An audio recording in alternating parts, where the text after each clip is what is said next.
저는 목사이고 설교자이지만 목사가 아니어도 설교자가 아니어도 저는 기독교가 참 좋습니다. 또 기독교의 내용이 정말 좋습니다. 예전에 자랄 때에는 아버님이 목회자여서 목회자 자녀라는 신분이 있었는데 별로 좋지 않았고, 교회를 열심히 다녔지만 설교를 들을 때마다 기독교의 내용이 그렇게 썩 좋다라고 여겨본 적이 별로 없었습니다. 그런데 제가 성경을 읽고 제가 성경을 알아가면서 제가 성경을 가르치면서 기독교의 내용이 정말 좋아졌습니다. 너무나 평안하고 너무나 자유롭고 너무나 행복하기 때문입니다. 기독교의 내용을 복음, 기쁜 소식 또는 좋은 소식 또는 복된 소식이라고 합니다. 좋은 소식이란 좋은 내용이 담겨 있어야 합니다. 좋은 내용은 이미 이루어진 것이나 아니면 반드시 이루어질 것이 보장되어 있어야 합니다. 그렇게 이루어지는 것은 취소되거나 소멸되지 않는 것까지도 보장되어 있어야 합니다. 그래서 복음은 좋은 제안이 아닙니다. 왜냐하면 좋은 제안은 듣기에는 솔깃하고 좋은 것 같지만 아직 되어진 것이 없고 되어질 거라는 보장도 없고 내가 그것을 행해야 한다라는 부담도 있기 때문입니다. 복음은 제안이 아니라 이미 이루어진 것, 결과이어야 하고 완성이어야 합니다. 이미 누군가가 이 일을 해서 완성시켜 놓은 것, 그 결과, 그 열매이어야 한다라는 겁니다. 복음의 내용, 복음의 열매, 복음의 결과, 누가 일해서 누가 만들어 놓았어야 합니까? 당연히 하나님이 하시는 겁니다. 기독교는 하나님이 일하시는 종교입니다. 하나님이 수고하는 종교, 하나님이 열심내는 종교가 바로 기독교입니다. 자, 기독교의 내용을 복음이라고 하는데 좋은 내용, 좋은 결과가 있다라는 것이고, 동시에 복음이 좋은 소식인데 여러분, 누구에게 좋은 소식입니까? 당연히 인간에게 좋은 소식입니다. 하나님이 일하셔서 하나님이 좋은 결과를 만들어 하나님이 유익을 챙기시면 인간에게는 좋은 것이 하나도 없습니다. 마찬가지로 인간이 수고해서 인간이 결과를 만들어내 인간에게 유익하면 좋기는 하지만 인간 스스로 얻은 것이기에 굳이 하나님께 감사해야 할 이유가 없습니다. 기독교는 하나님이 이루어 놓으신 결과가 인간에게 좋고 인간에게 유익하고 인간에게 도움이 되고, 그래서 인간이 편리하고 자유롭고 평안하고 행복한 소식, 그것이 기독교의 복음입니다. 하나님의 속성에 대해서도 마찬가지입니다. 하나님이 아무리 전능하고 전지하고 무소부재하다라고 할지라도 그 하나님의 성품이 인간에게 도움이 되지 않으면 인간에게 아무 소용이 없습니다. 하나님이 전능하다라고만 말할 것이 아니라 그 하나님의 전능함 때문에 인간에게 도움이 되어야 복음이고, 하나님이 전지하다라고 강조할 것이 아니라 그 하나님의 전지함 때문에 인간에게 유익이 되어야 복음이 될 수 있습니다. 반대가 되면 큰일 납니다. 하나님은 전지하셔서 우리의 모든 약점을 다 꿰뚫고 계시다, 그러면 공포가 되고요.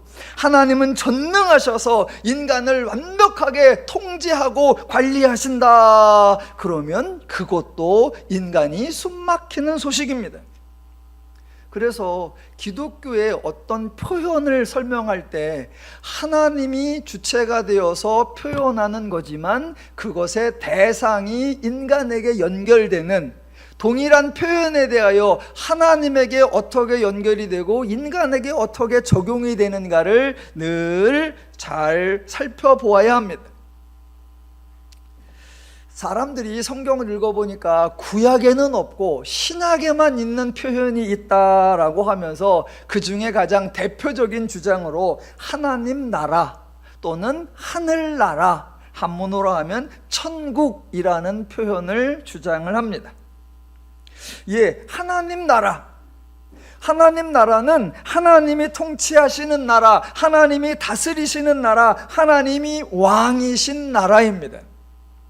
하나님 나라에 대해서 여러분에게 한번 질문을 해볼게요. 자, 하나님 나라에서 가장 행복한 존재, 제일 신나는 존재, 제일 평안한 존재가 누구일까요? 하나님 나라에서 제일 멋지고 제일 복되고 제일 신나는 존재, 하나님이 아니라 하나님의 백성, 즉 인간입니다. 만약 하나님 나라에서 하나님이 왕으로 존귀와 영광을 받고 하나님이 명예와 권세를 받고 하나님이 찬양과 경배를 받고 하나님이 온갖 것을 누린다면 하나님은 세상의 군주와 다를 바가 없게 됩니다. 또 만약 하나님을 떠받들기 위해 하나님 나라가 유지되고 운영될 수 있도록 하기 위해 인간이 온갖 희생과 헌신을 하고 인간의 모든 소유와 재산을 다 갖다 바쳐야 한다면 하나님의 나라가 세상의 제국과 다를 바가 없습니다. 그런 하나님 나라는 하나님에게만 좋을 뿐 인간은 결코 좋아하지 않으며 인간 중에 어느 누구도 그런 하나님 나라에 가고 싶어 하지 않을 것입니다. 하나님은 거룩한 분이십니다. 세상의 그 어떤 존재와도 다른 분이십니다. 그래서 하나님의 나라도 세상의 그 어떤 나라, 세상의 그 어떤 제국, 세상의 그 어떤 국가와도 완전히 다릅니다. 하나님 나라, 우리나라에서는 하나님 나라라고는 표현보다는 천국이라는 표현이 훨씬 익숙한데 천국에 대한 엄청난 오해가 너무나 뿌리 깊게, 너무나 광범위하게, 너무나 오래전부터 지금까지 이어져 내려오고 있는데 흔히 천국 그러면 내세 또는 죽어서 가는 곳, 그래서 지금이 아니라 다음 세상, 여기가 아니라 저기라고 오해를 합니다. 그래서 하나님 나라에 대하여 소개하거나 표현할 때 우리 성도님들도 종종 실수를 합니다. 하나님의 나라는 늘 하나님의 통치와 연결을 해야 되는데 이런 실수를 합니다. 예를 들면 이런 거예요. 구약에는 단어적으로 하나님 나라라는 표현이 없고 복음서에서 하나님 나라라는 표현이 처음 등장합니다. 그래서 종종 사람들이 하는 말, 구약에는 하나님 나라가 없고 구약에서는 단지 하나님이 하나님 나라를 꿈꾸고 하나님 나라를 계획하셨다가 드디어 복음서에서 하나님의 나라가 시작된다라고 표현하는 것, 그 표현이 바로 하나님 나라에 대한 엄청난 오해라는 것입니다. 하나님 나라의 특성이 하나님의 통치, 하나님의 다스림, 하나님의 보호, 하나님이 관리, 하나님이 운영하신다는 것인데 하나님이 왜 통치하거나 다스리지 않고 꿈을 꾸고 계시고 계획을 하고 계십니까? 하나님이 세상을 주관하지 않으면, 하나님이 세상을 다스리지 않으면 누가 합니까? 하나님이 능력이 부족하십니까? 하나님이 나태하고 게으르십니까?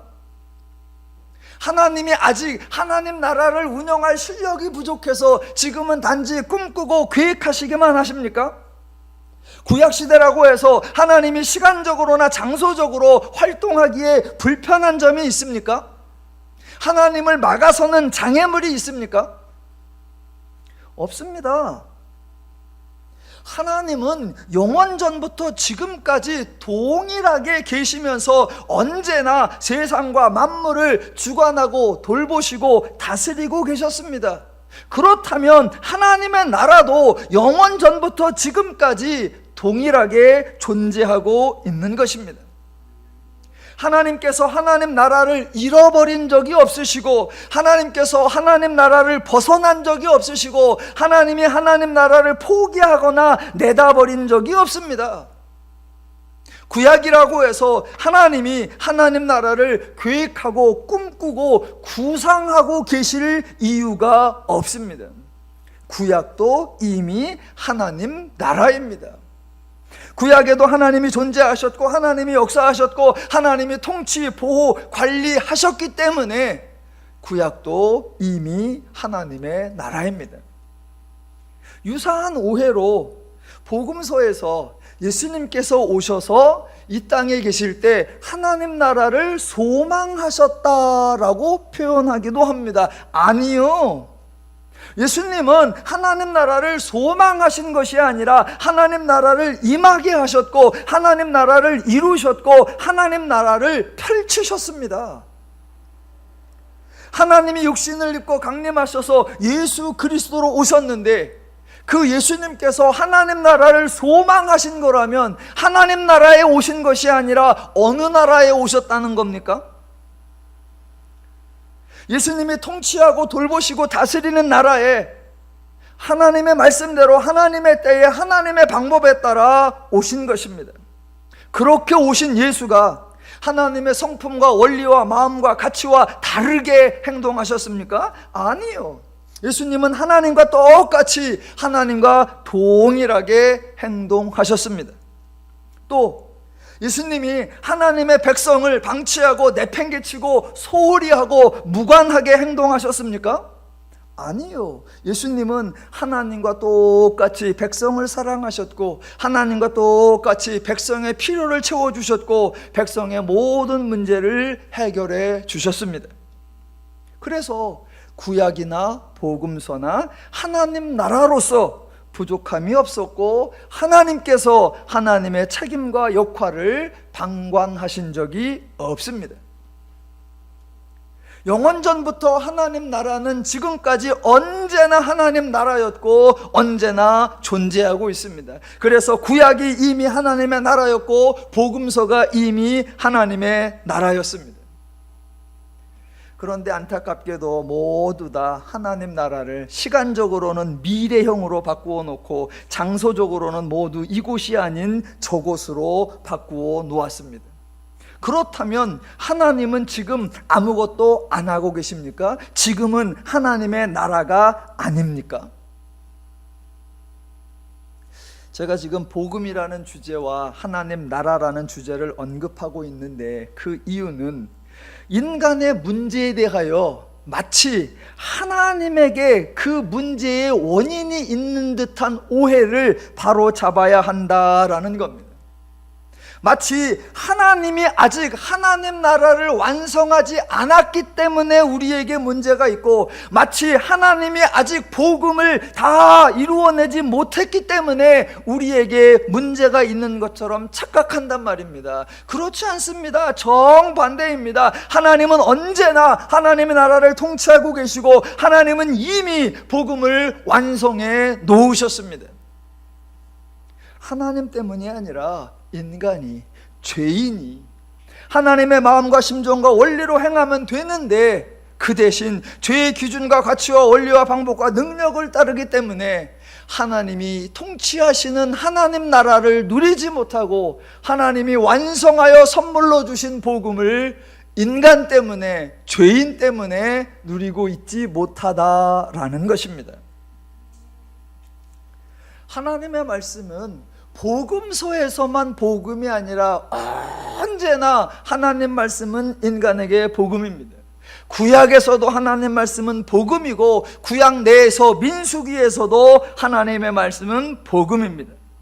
하나님의 나라는 장차 내세에서만이 아니라 신약에서도 하나님의 나라이고, 구약에서도 하나님의 나라이고, 민수기에서도 하나님의 나라입니다.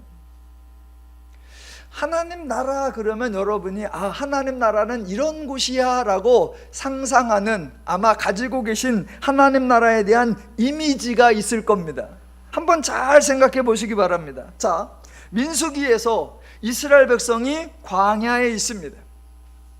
그 광야에서 하나님이 이스라엘 백성에게 어렵고 힘들고 무거운 일을 시키신 적이 없습니다. 하나님을 위하여 특별하고 소중한 과업을 달성해내라고 지시하신 적도 없습니다. 광야에 대한 오해를 벗어나시라고 했습니다. 광야, 황량한 곳, 사람이 살지도 못하는 곳, 오지, 빈들, 그래서 사람이 정말로 고독하고 외롭고 쓸쓸한 곳, 하나님께서 이스라엘을 시험하고 연단하려고 역경과 시련과 고난의 길로 보냈다라는 오해를 하지 말라 그랬습니다. 지금 하나님께서 이스라엘을 철저하게 하나님의 계획에 따라, 하나님의 뜻에 따라 하나님이 책임지는 하나님의 나라 안에 이스라엘을 인도하고 계십니다. 그래서 광야에서 하나님이 이스라엘 백성을 힘들게 한 적이 없습니다. 정반대로 하나님이 이스라엘을 위해 수고하고 일하시고 이스라엘의 모든 필요를 채워주기 위하여 하나님이 헌신하고 하나님이 충성하고 계십니다. 광야에 있는 이스라엘에게 부족함이 없고 불편함이 없습니다. 단지 이스라엘이 죄인이라, 이스라엘이 하나님을 잘 모르고 있기에, 이스라엘이 하나님에 대하여 오해하고 있기에 스스로 문제를 빠지고 스스로 원망과 불평을 하고 있을 뿐이지, 하나님이 이스라엘을 어렵고 힘든 곳으로 끌고 간 적이 없습니다. 여러분이 지금 광야에 계신 이스라엘 백성이다라고 한번 생각을 하시고 제 질문에 한번 대답해 보시기 바랍니다. 광야에 계신 여러분이 불편하고 어려운 게 있으십니까? 구약에서도 하나님 나라이고 민수기에서도 하나님 나라라는 것입니다. 민수기에서 하나님이 모든 것을 통치하고 주관하고 다스리고 역사하고 계십니다. 하나님이 못하고 계시는 것 없고요, 하나님의 방해 세력 없고요, 하나님의 대적자 없고요, 하나님이 활동하지 못하는 기능 없고요, 하나님이 특정한 지역에서 맥을 못 추는 그런 거 없습니다. 하나님의 지배를 벗어난 것, 하나님의 통치를 받지 않는 어떤 세력 아무것도 없습니다. 그래서 하나님이 하고 싶어도 하지 못하는 것 아무것도 없습니다. 철저하게 하나님이 주관하고 하나님이 책임지고 하나님이 보호하고 하나님이 인도하고 계십니다. 그러니까 광야에서 이스라엘은 한 1, 2년 전과 비교했을 때 정말 행복을 누리고 있어야 합니다. 자, 출애굽해서 민수기 23장 14, 15, 16여기까지 오는데 한 1년 6개월 내지 2년 정도가 지난 거다 그랬습니다. 그러면 한번 비교를 해보겠습니다. 한번 넉넉하게 잡고 출애굽한 지 3년쯤 됐다고 합시다. 그러면 한 3년 전까지만 해도 이스라엘은 애굽에서 머물 때에 신부는 노예였고 하는 일이라고는 애굽의 통치자 바로를 위하여 성을 쌓는 노역이었습니다. 오죽이나 힘들었으면 고된 노동으로 말미암아 탄식하며 부르짖었다라고 합니다. 3년 전에는 대제국 애굽에 있을 때에는 그랬다는 겁니다. 그런데 지금은요, 광야에 있는데 이스라엘의 하나님은 애굽의 바로와는 전혀 비교가 되지 않습니다. 하나님은 이스라엘을 노예로 삼지도 않으셨고 하나님을 위한 일을 하라고 어려운 일을 시키지도 않으시고, 또 하나님이 이스라엘의 자유를 제한하지도 않으시고 사람이 살기 힘든 오지에 몰아넣고 꼼짝도 하지 못하게 만들지도 않으십니다.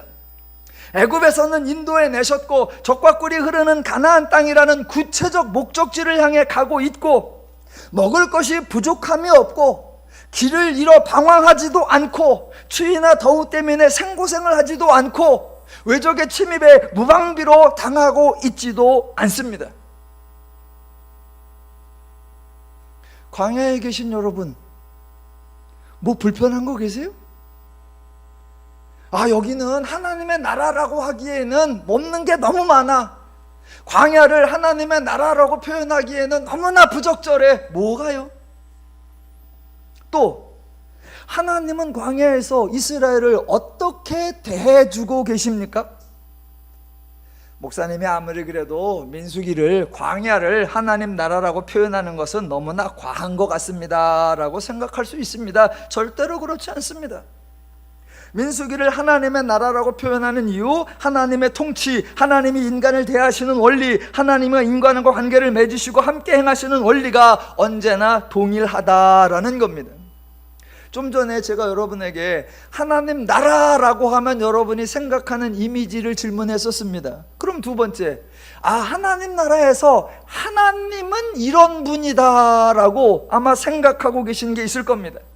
하나님 나라에 계시는 하나님은 아마도 선하신 하나님, 자비로우신 하나님, 온유하고 긍휼이 많으신 하나님, 공평과 정의를 행하시는 하나님이시다, 그런 생각이 있을 겁니다. 예, 맞습니다. 그렇다면 민수기에서는, 광야에서는 하나님이 그렇게 행하시지 않으십니까?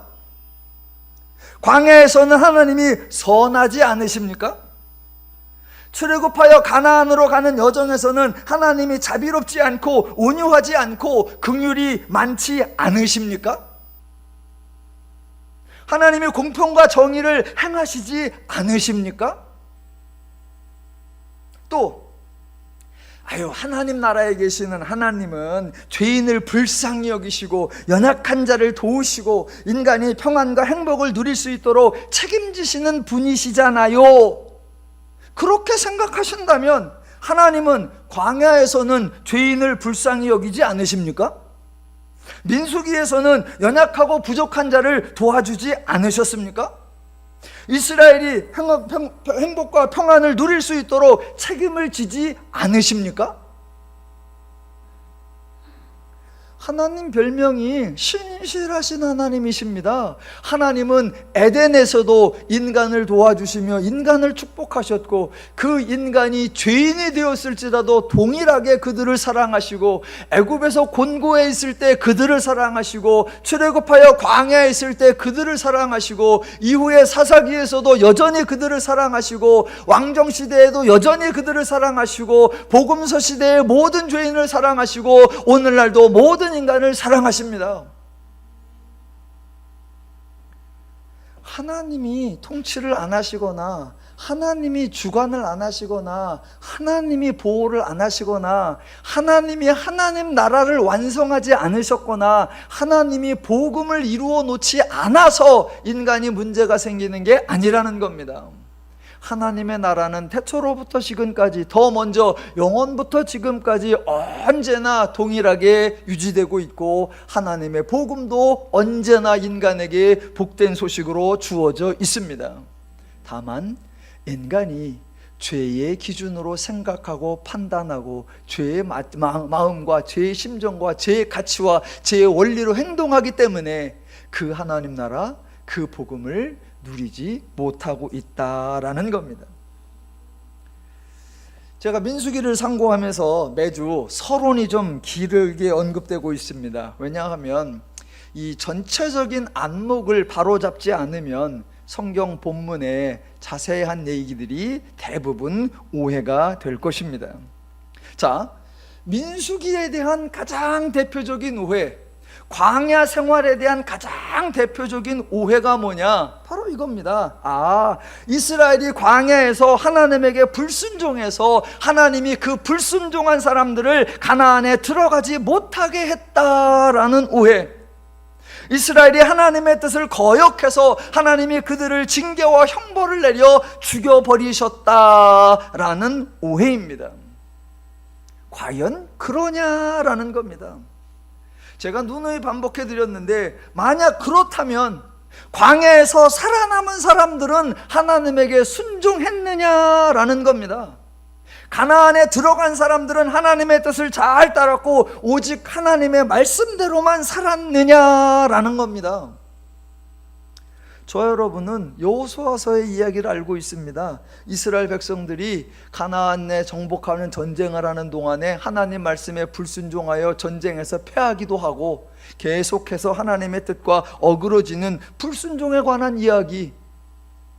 순종해서 광야에서 살아남았고 순종해서 가나안에 들어왔으면 가나안 전쟁하는 이야기에 불순종이 안 나와야 하잖아요. 그런데 가나안 입성하는 거에 계속 불순종한 이야기가 나와 있고, 또 더 나아가 사사기에 보면 끊임없는 이스라엘의 우상숭배와 불신앙이 반복되고 있다는 거 저 여러분이 알고 있습니다. 광야에서 죽은 사람들이 불순종한 대가로 징계를 받아 죽은 것이라면, 살아남은 사람들이 순종한 대가로 살아남은 것이라면 도무지 말이 되지 않는다라는 겁니다. 그러니까 민수기를 보실 때나 또는 넓게 광야 생활을 보실 때에는 관점을 바꾸셔야 합니다. 하나님께서 불순종한 사람들을 어떻게 싹 죽여버리는가, 그것을 확인하는 것이 아니라 정반대로 이스라엘 사람들이 또는 죄인들이 얼마나 지독스럽게 죄적으로 행하는지, 이스라엘이 얼마나 교활하고 사악하게 행동하는지 보시고, 그런 죄인들에게도 하나님이 지속적으로 은혜와 보호와 공급을 하시는지, 하나님이 이스라엘이 아무리 패역하고 불의해도 하나님은 결코 이스라엘을 포기하고 버리지 아니하신다는 것, 이스라엘이 반복적으로 하나님의 언약과 맹세를 거부하고 하나님의 속을 뒤집어 놓을지라도 하나님은 끝끝내 하나님의 언약과 맹세를 이루어 내시는구나, 그거를 보시는 겁니다. 그래서 민수기를 읽고 나면 결론이 잘 나야 됩니다. 아유, 민수기를 읽었더니 하나님은 참 무서워, 하나님의 징계와 형벌이 정말로 두려워 라고 하면 잘못 읽은 겁니다. 민수기나 광야 생활을 쫙 읽고 나니까 아이고, 참 죄인들이 가관이요, 죄인들이 정말 구제불능이더라고. 죄인이 하나님을 아는 것, 죄인이 하나님의 뜻과 마음과 원리대로 행동하는 거, 그거 불가능하구나 라는 것을 깨달으면 바르게 읽은 겁니다. 그런 결론이 나면, 이야, 이스라엘이 광야에서 단 한 명이라도 살아남은 것은 그게 하나님의 은혜의 결과고, 이스라엘이 가나안 땅에 도착하게 된 것은 정말 엄청난 하나님의 수고와 하나님의 헌신의 열매구나 라는 것을 이해하게 될 것이고, 그래서 광야 자체가 복음이고 광야도 하나님 나라구나 라고 하는 감탄과 감격, 감사가 나오게 될 것입니다. 정말로 하나님의 은혜가 아니고는 구약 자체가 이어질 수 없고, 결국 죄인의 무능함과 죄인의 패역함 때문에 하나님이 육신을 입고 강림하실 수밖에 없었구나, 예수 그리스도께서 십자가 사역을 행한 것이 정말 은혜구나 라고 동의하게 되시는 겁니다. 민수기는 광야라고 하는 지역이 문제가 아니고요, 이동 중이라고 하는 상황이나 환경이 문제가 아니고요, 하나님의 무능력이나 하나님의 잔인함이 문제가 아니고요, 오직 하나, 죄인들의 죄적 사고, 죄적 인식, 죄적 가치, 죄적 행동이 문제다라는 것을 확인하게 되는 겁니다. 자, 오늘 민수기에서 왜 16장이 등장하는가, 전체적인 큰 그림을 좀 그려보는 겁니다. 자, 인간이 죄인이었고 그 죄인에게 하나님을 알려주는 작업을 계시라고 하고, 그 계시를 위해서 하나님이 사역을 행하는 것, 계시 사역이라고 하는데, 제가 성경 공부 시간에 하나님을 나타내고 알려주는 계시 사역에는 세 가지 원리가 있다라는 말씀을 드린 적이 있습니다. 하나님을 알려주어야 하니까 죄인들 생각에 가장 불가능해 보이는 사건을 행하시고, 그 사건을 행하실 때 죄인들 생각에 저 사람이면 될 일도 안 돼 라고 부적합한 사람을 세우시고, 또 하나, 그런 방식으로는 아무리 해도 이루어질 수가 없어 라는 수단이나 방식을 동원하신다. 불가능한 사건을, 불가능한 사람을 통해 불가능한 방식으로, 그래서 누가 보아도 저거는 안 돼 라고 하는 이 일을 하나님이 완성해 내시면, 아, 저건 사람이 아니라 하나님은 저 정도까지도 행하실 수 있는 분이구나 라고 하나님을 배울 수 있게 된다라고 했습니다. 예, 그거는 하나님이 아브라함을 선택하시는 것부터 출애굽하는 것까지 계시의 원리가 일관되게 진행되어 왔습니다. 자, 그러면 반대로 한번 봅시다. 하나님을 소개하는 것을 계시고 그 계시에는 세 가지 원리가 있다 그랬었는데, 이번에는 하나님을 소개하는 게 아니라 죄인은 이런 자들이다, 죄인은 정체가 이렇고 죄인은 실체가 이렇고 죄인의 속내가 이렇다라고 죄인을 공개하는 거, 좀 나쁜 표현으로 죄인을 까발리는 거, 죄인의 실체를 폭로하는 거. 죄인들에게 너희들이 죄인이면서도 죄인을 잘 몰라, 그래서 죄인이 어느 정도까지 죄적인지 내가 한번 죄인의 실체를 적나라하게 들추어 내볼게 라고 죄인을 드러낼 때, 그때는 하나님이 어떻게 하셔야 할까요? 한 가지만 물어볼게요. 그럴 때 하나님이 어떤 사람을 등장시켜야 할까요? 제가 객관식으로 설명해 보겠습니다. 자, 다시 한번. 아까 하나님을 계시하기 위해서는 사람을 뽑을 때 누구를 뽑는다? 죄인들 생각에 가장 부적합한 사람을 뽑는다 그랬습니다. 그러니까 이번에는 반대로 죄인의 죄인됨을 까발려내려고 어떤 샘플을 선택하실 때 하나님은 어떤 사람을 선택하실까? 객관식 1번, 하나님에 대하여 듣지도 보지도 알지도 경험해 보지도 못한 사람. 2번, 하나님을 가장 많이 보고 듣고 경험하고 은혜를 받은 사람. 정답은 2번입니다. 2번.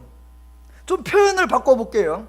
자, 죄인이 이게 죄인이구나 라고 죄인의 실체를 드러낼 때 어떤 사람을 하나님이 샘플로 내세울까?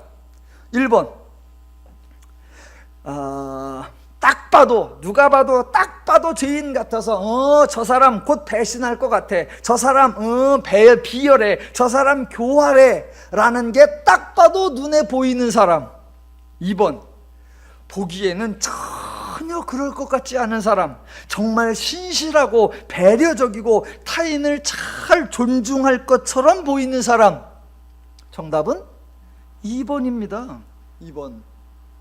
그런 사람으로 민수기에서 죄인의 대표로 너희가 죄인을 잘 모르나 본데 죄인의 실체가 이렇다라고 죄인의 대표로 죄인의 샘플로 등장시키는 인물 누구일까요? 모세입니다. 그게 모세예요. 그게 민수기 16장이에요. 예전에 제가 사무엘 상하를 강의한 적이 있어요. 그때도 유사한 설명을 드린 적이 있습니다. 자, 예를 들면 이런 겁니다. 성경 전체에서, 아니 조금 범위를 좁혀서 구약 전체에서 보세요. 구약 전체에서 가장 배은망덕한 사람, 가장 불신앙적인 판단을 받은 인물, 사람들의 예상을 가장 놀랄만하게 뒤집은 사람, 한때는 가장 모범적인 평가를 받은 것 같지만 나중에는 가장 모욕적인 평가를 받은 사람, 은혜란 은혜는 다 받아놓고 결정적인 순간에 하나님의 뜻과는 전혀 다른 행동을 하는 사람. 그래서 모두가 죄인은 정말 못된 놈이구나 라고 확실하게 확인할 수 있도록 성경이 견본으로 제시하는 사람. 그게 누구라고요? 다윗이요. 다윗. 처음에 하나님을 계시하기 위해서는 자격 없고 인정 못 받고 모든 사람에게 부정당하는 그런 사람을 택하는 거예요. 그게 누구다? 다윗.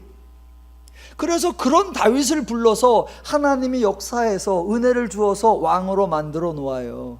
그랬더니 은혜란 은혜는 다 받고 하나님으로 인하여 복이란 복과 존귀란 존귀는 다 받았는데 죄인의 실체를 드러내는 거, 그렇게 다 부귀영화를 얻은 후에 하나님의 뜻과는 전혀 다르게 밧세바 사건을 일으키고 인구조사 사건을 일으키는 다윗. 성경은 이렇게 등장하는 거예요. 그래서 그 사람이 처음 등장할 때는 부족한 자를 들어서 이렇게 유능한 일을 할 수 있는 자로 만들어내시는 하나님의 능력, 이렇게 나왔는데 그 은혜를 다 받고도 죄인의 교활함과 죄인의 사악함과 죄인의 부도덕함을 드러내는 죄인의 한계, 이렇게 나오는 겁니다. 그래서 성경이 그런 모델로 다윗을 사무엘 상하에서 등장시킨 건데, 안타깝게도 성도님들이 성경이 다윗을 등장시키는 이유를 성경의 의도와는 정반대로 생각합니다.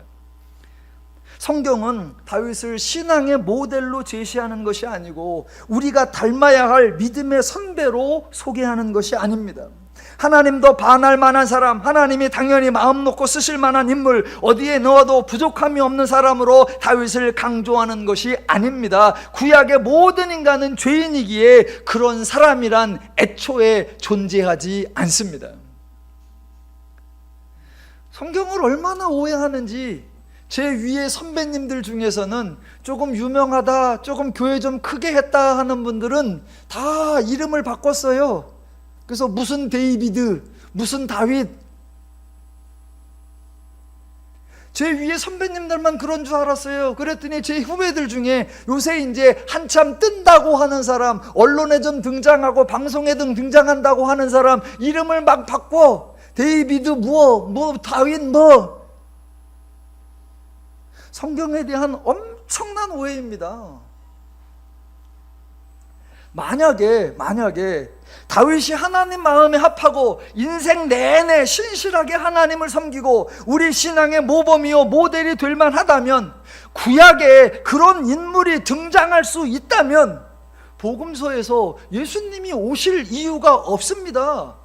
예수님이 없어도 죄 문제가 해결되고, 십자가 사역이 없어도 믿음이 가능하고, 부활이 없어도 그렇게 신실한 신앙을 유지할 수 있다면 예수님이 오실 이유가 없고, 십자가를 지실 필요가 없고, 부활이 아무런 의미가 없잖아요. 구약에 그런 인물이 가능하다면 예수님은 하지 않아도 될 일을 하신 헛수고에 불과할 뿐입니다. 그런데 예수님이 오셨고, 예수님이 십자가를 지셨고, 예수님이 부활을 하셨습니다. 왜요? 구약에서는 죄인이 도무지 개선이 되지 않기 때문입니다. 구약에서는 어느 누구도 새로운 피조물이 되지 않았기 때문입니다. 구약에서는 단 한 명도 신실한 믿음을 소유하지 못했기 때문입니다. 그 구약의 인물에 다윗도 포함되는 것이고, 그 구약의 죄인에 모세도 포함이 되는 겁니다. 민수기 16장 사건, 고라와 그 무리들이 모세에게 나와 비난을 하니까 모세가 하나님께 간구해서 그들이 산채로 땅이 입을 벌려 삼켜버려 죽게 하는 그런 이야기, 겉으로 드러나는 이야기가 그거니까 많은 분들이 이 민수기 16장에 대해서 오해를 합니다. 크게 두 가지 오해를 하죠. 원래 민수기 16장이나 이 광야 생활은 죄인들의 교활함이 드러나는 거예요. 죄인들이 저렇구나. 그런데 죄인들의 교활함이라고 생각을 하지 아니하고 도리어 하나님이 잔인하게 사람들을 생매장에 죽였어 라고 오해하는 것. 둘째, 죄인의 대표, 죄인의 상징으로 모세가 등장하는데, 정반대로 고라 일당이 지도자인 모세, 백성의 리더인 모세에게 대적한 결과 죽임을 당했다라고 오해하는 겁니다. 이 오해가 워낙 당연한 것처럼 여겨지고 지금도 반복적으로 설교되고 있기 때문에 오해가 오해인 줄도 모르고, 성경 내용과 모순되는 줄도 모르고, 기독교 복음과 충돌되는지도 모르고 있습니다. 제가 고라가 잘했다는 게 아니고요, 모세는 특별히 더 악한 놈이다 라고 말하는 게 아니고요, 사람들이 죄인의 실체를 종종 잊어버리니까 성경이 가장 은혜 받은 자를 샘플로, 가장 하나님을 알만한 자를 샘플로 해서 이게 바로 죄인의 실체다라고 보여주는 것, 그게 민수기 16장이라는 겁니다. 절대로 하나님이 모세의 리더십을 보장해주는 사건 아니고요, 하나님이 뽑은 사람에게 대적하는 사람들을 징계하여 죽여버리는 이야기가 전혀 아니라는 겁니다. 자, 보세요. 모세의 처음과 지금의 모세를 성경이 어떻게 대조하는지. 자, 모세가 애초에 자, 미디안으로 도망가서 살 때 그때 하나님께서 모세를 찾아오셔서 모세를 선택하셨습니다. 출애굽기 3장에 미디안에서 양치기 하고 있을 때 호렙산에 하나님이 떨기나무 불꽃 가운데 나타나서 모세를 선택하셨습니다. 그때 하나님이 왜 모세를 선택하셨죠? 정답은 백성들 생각하기에 대표성이 없고 백성들 생각하기에 자격이 없어 보였기 때문에, 살인자였고 도망자였고, 백성들은 애굽에서 노예 생활하고 있는데 자기는 백성들과 전혀 딴짓하며 자기 혼자 살아가고 있는 그들, 어느 누구도 모세를 백성의 대표라고 생각하지 않기 때문에, 아무도 모세를 인정해 주지 않기 때문에, 그래서 하나님이 택하셨어요.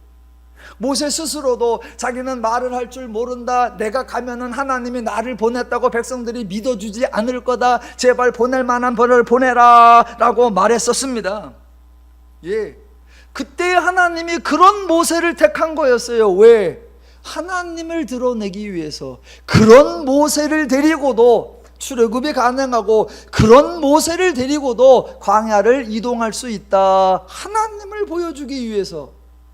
성경에는 그래서 모세의 업적이 없습니다. 모세는 하나님 없이 어떤 능력을 스스로 행한 적이 없고, 백성들을 계몽할 만한 특별한 지혜를 말한 적이 없고, 백성들의 존경을 얻어낼 만한 계획이나 목표를 세우고 발표한 적이 없고, 리더십이나 지도력을 인정받을 만한 뛰어난 업적을 행한 것이 없습니다.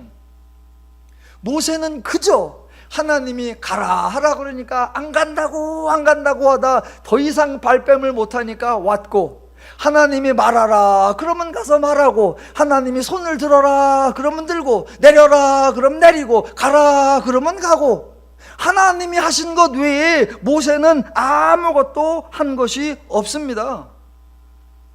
모세가 갑자기 자기가 대표인 양, 자기가 리더인 양, 자기는 백성과 차원이 다른 것처럼 굴면 안 됩니다. 하나님이 모세를 선택하고 모세를 통하여 사역을 행하신 것은, 모세는 달라, 모세는 특별해 라고 모세를 특별 대우해 주기 위한 것이 아니었습니다.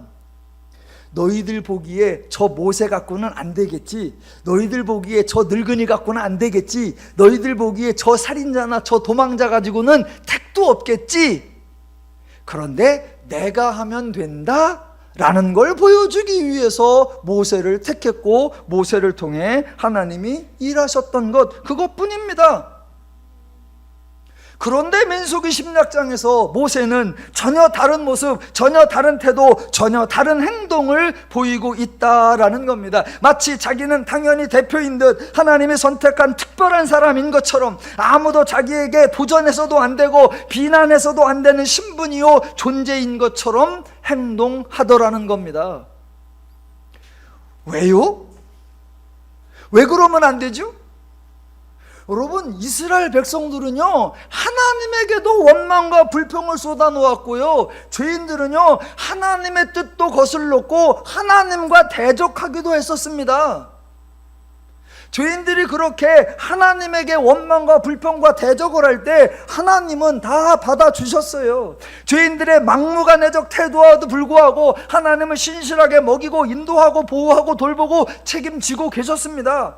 하나님도 하나님을 대적하고 부인하고 원망하는 죄인들을 다 받아주셨는데, 기껏해야 모세가, 죄인들과 동일선상에 있는 모세 따위가 왜 비난을 받으면 안 되죠?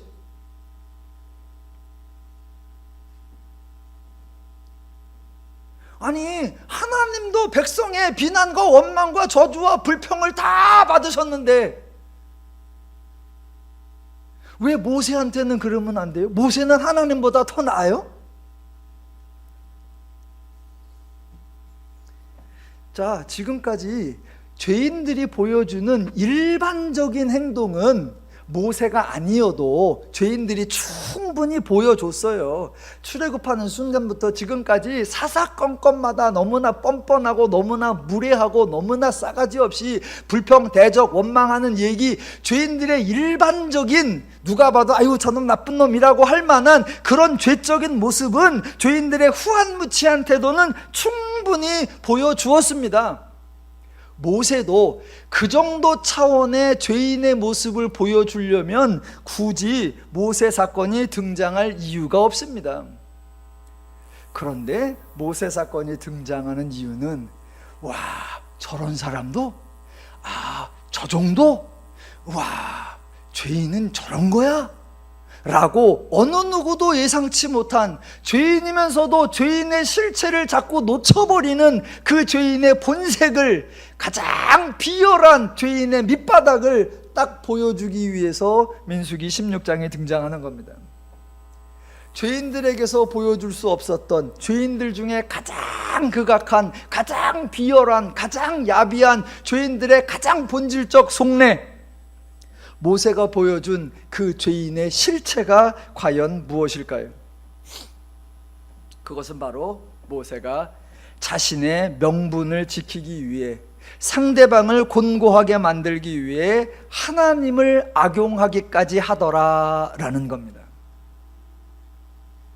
고라의 무리들이 모세를 거스르자 모세가 대뜸 하는 말, 나는 하나님이 선택한 사람이다 라는 겁니다. 그게 16장 5절부터 7절까지였어요. 그래서 향로를 가져오게 하여 여호와가 택하신 자가 누구인지 확인하자 그럽니다. 그러더니 15절에 가서 여호와께서는 저들의 헌물을 돌아보지 마옵소서 라고 하고, 28절로 30절까지는 여호와께서 나를 보내신 것을 확실하게 증명해 보기 위해서 나에게 대적하는 자들은 반드시 죽어야 하고, 죽되 그냥 죽어서도 안 되고 땅이 입을 열어서 저들을 산채로 죽이게 해달라라고 간청하는 겁니다. 모세가 이렇게 간청하는 이유가 뭐라고요? 자기는 하나님께 선택받은 사람이라는 거, 자기는 하나님이 세워주셨다는 거, 자기는 하나님의 대리자요 하나님의 위임 권한을 위임받았다는 거, 그래서 자기에게 도전하고 자기를 거스르고 자기를 비난하는 것은 여호와를 멸시하는 것이라고 단정하는 거, 그 결과는 죽어 마땅하다라고 하는 논리, 그 주장.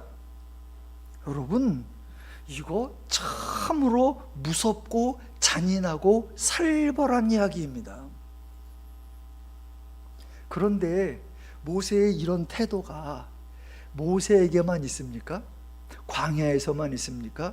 오늘날 하나님께 선택받았다라고 하는 사람들에게서 나오는 동일한 태도입니다. 딱 봐도 나쁜 놈이, 딱 봐도 교회 나온 지 얼마 되지도 않은 양반이, 딱 봐도 교회에서 맨날 삐딱하게 하던 양반이, 맨날 뭐 믿음이 어쩌네 저쩌네 빈정거리던 사람이 이런 행동을 하면 아직 교회를 몰라서 그래, 죄인을 몰라서 그래, 은혜를 몰라서 그래, 그럴 수 있죠. 그런데 부족함 가운데 선택받아서 은혜란 은혜 다 받고 하나님의 돌보심 다 받고, 이제 그 누가 뭐라 해도 하나님의 마음과 심정과 원리를 대변해야 할 사람들이 하나님이 세우신 나를 감히 대적해? 그래서 하나님의 이름으로 하나님의 백성을 죽여달라고 요청하는 것에 이르는, 이게 죄인의 실체고, 이게 죄인의 사악함과 간교함과 야비함의 본바닥이라는 겁니다. 모두가 그러겠죠. 설마 그러겠어? 예, 아직도 죄인을 너무 모르시는 겁니다. 그러니까 지금 이 장면은 모세가 자기가 맡은 책임이 어렵고 힘들다고 불평하는 그런 상황이 아닙니다. 아이씨, 기껏 수고하고 애썼더니 칭찬은 고사하고 백성들이 시비 걸고 비난하는 거 너무 억울해서 탄식하는 거, 그런 거 아닙니다. 뭔 놈의 일이 해도 끝이 없고 아무도 알아주는 이가 없고 아이고 힘들다 지쳐서 투정하는 상황 아닙니다. 백성을 위해서 내 모든 거 내어놓고 하나님을 위해 내 생애 전부 다 희생을 했는데 상급이나 보상은 고사하고, 아니 내가 듣는 말이 왜 스스로 높이느냐, 왜 스스로 왕이 되려 하느냐라는 말도 안 되는 모욕이나 듣고 있으니까 분통 터져서 견딜 수가 없어서 그동안 쌓아놓았던 모든 서름을 쏟아놓는 이야기 아닙니다. 왜? 모세는 그동안 그 정도의 일을 한 적이 없습니다. 모세가 그런 수고나 희생을 한 적이 없습니다. 모세는 그런 업적이나 공로를 쌓은 적이 없습니다. 그런데 모세도, 그런데 다윗도, 그런데 오늘날 하나님께 선택받았다고 하는 성직자들의 가장 기본적인 오해, 가장 본질적 잘못, 나는 선택받은 사람이다 라는 교만, 그리고 그 선택의 정당성을 확보하는 수단으로 활용하는 것, 자신과 하나님을 동일시하여 자신을 비난하는 것을 여호와를 멸시하는 것이라고 치부하고 그 결과 자신을 거스르는 자들에게 여호와께서 엄청난 형벌을 내려달라고 간구하는 것. 여러분, 평생 불순종한 이스라엘도, 참으로 일관되게 하나님의 뜻을 거역했던 이스라엘도 모세 같은 짓을 하지는 않았습니다. 백성들은 맨날 하는 소리가 똑같았어요. 배고파요. 원망했어요. 목말라요. 투정했어요. 왜 맨날 만나예요? 수박 안 줘요? 오이 안 줘요? 목이 칼칼할 부추가 최고인데?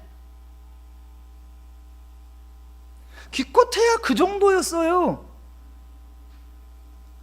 자신을 차별화하기 위해 여호와를 동원하여 상대방을 저주하는 못된 짓 백성들은 하지 않았습니다. 그런데 가장 자격 없었던 모세, 그래서 하나님께 택함받았던 모세, 하나님을 가장 많이 만나고 하나님 말씀을 가장 많이 들었고 하나님에 대해서 가장 많이 배우고 경험했던 모세, 하나님의 은혜를 가장 많이 받아서 하나님의 원리, 하나님의 방법을 가장 잘 드러낼 것으로 예상되었던 모세, 그 모세가 하나님의 뜻과 전혀 다르게 행동하는 겁니다. 단순히 배은망덕, 아나무인, 후한무치라고 표현하기에 묘사가 부족할 정도입니다.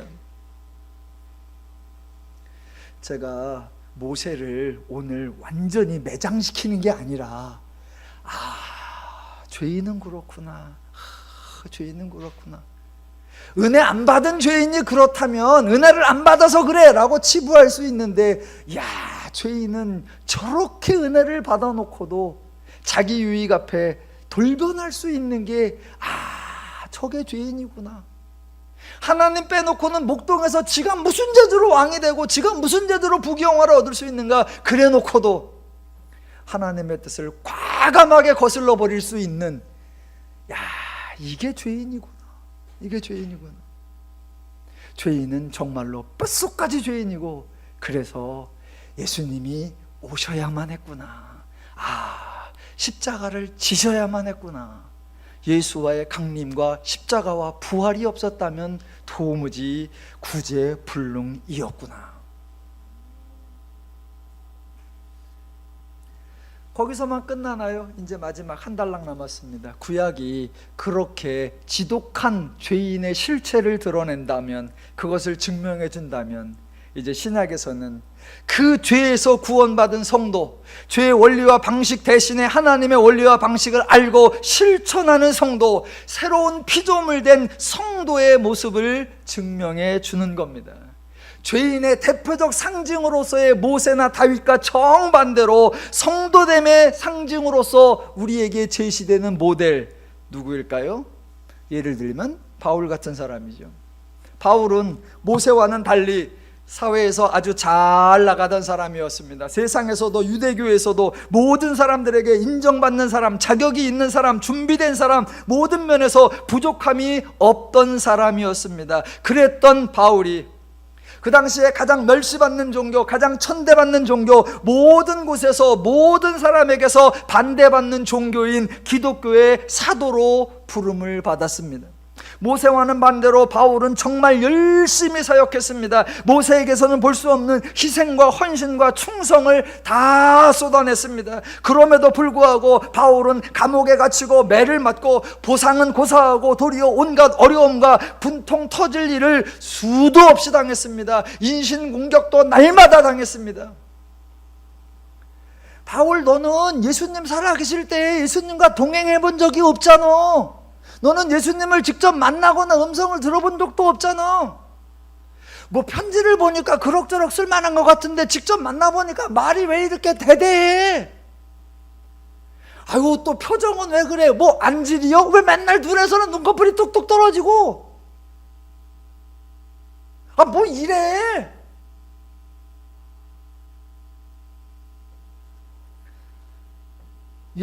그런 인신공격 다 받았고, 헐벗고, 매맞고, 감옥에 가고, 모든 고생이란 고생 다 받았습니다.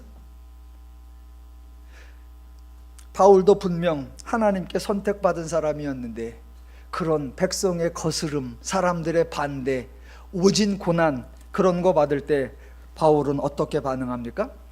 바울도 모세처럼 백성들에게 자, 향로 다 가지고 와서 누가 진짜 여호와께 선택받은 사람인지 보자.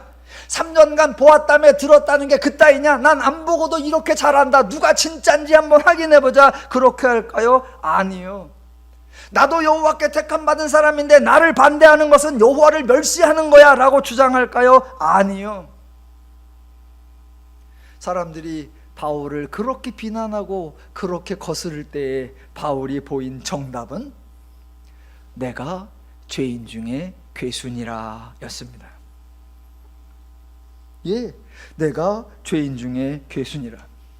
나도 지도자야, 나도 대표라고, 나도 리더라고 주장한 것이 아니라, 맞아, 여러분 말 다 맞습니다. 그만큼 나는 자격이 없었고, 그만큼 나는 적절하지 않았고, 그만큼 나는 부족한 사람이었습니다. 그런 내가 선택을 받았다니 이것이 은혜이고, 그런 내가 하나님의 사역에 동참할 수 있었다니 이것이 영광이고, 그런 내가 지금도 복음을 전하다니 이것이 기쁨이고 행복입니다 라고 고백했습니다. 이것이 성도의 모습이고, 이것이 기독교에서 택함 받은 자의 모습이고, 이것이 세상에서 오직 성도만이 할 수 있는 온유, 성도만이 할 수 있는 긍휼, 성도만이 할 수 있는 자비, 성도만이 할 수 있는 양선, 성도만이 할 수 있는 화평, 아멘 할 때까지 합니다. 성도만이 할 수 있는 일치입니다.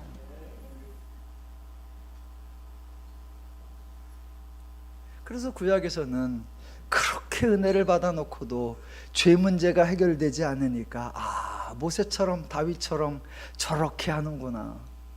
신약에서는 죄 문제가 해결된 성도는 과연 새로운 피조물이구나. 그래서 어떤 죄인도 흉내낼 수 없는 정말 위대한 하나님의 마음과 심정과 원리를 드러내는 그 사역을 성도는 해낼 수 있구나. 저와 여러분이 그 성도이신 줄로 믿습니다. 복음을 아셔서 복음을 누리시고 하나님 나라를 사시면서 하나님 나라를 풍성히 누려가시기를 주님의 이름으로 축원합니다.